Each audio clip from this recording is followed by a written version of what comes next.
Hello, welcome to my channel. Today I'm going to discuss the gaslighting of Dutch van der Linde and how his gaslighting was one of the major plot points leading to the gang being disbanded. Now, spoilers ahead, so strap in and I'm going to explain what makes Dutch just so complex. Dutch van der Linde is one of the gang's leaders, along with him and Hosea Matthews. Near the beginning of the gang, he is, well, a strong leader that is willing to do a lot for his family or his gang.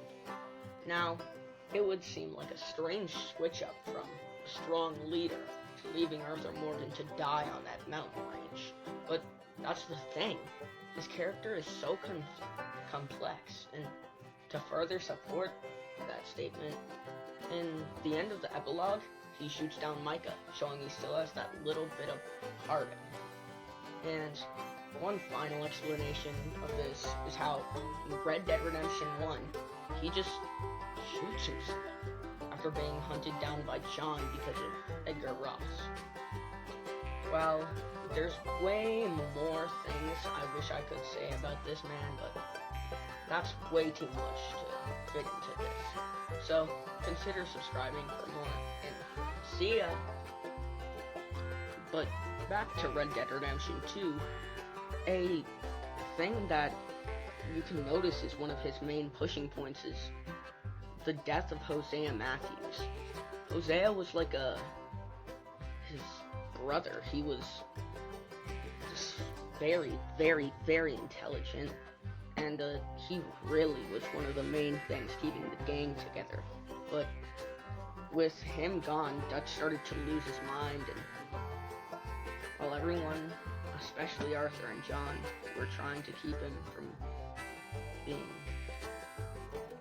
changed, he still stayed and betraying everyone, but he somehow got everyone else on his side. But that's the thing. As I said, he's the gaslighter. He really gaslighted everyone into joining his and Micah's side. And Micah, he took off with Dutch, and he gaslighted everyone else, especially Dutch. Because further in the game, you notice that he's slowly getting closer and closer to Micah until the very end of the game, which is where, well, Arthur dies.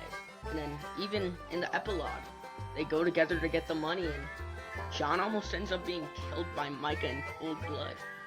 But luckily, Dutch came to his senses, which then just had him leave. And well,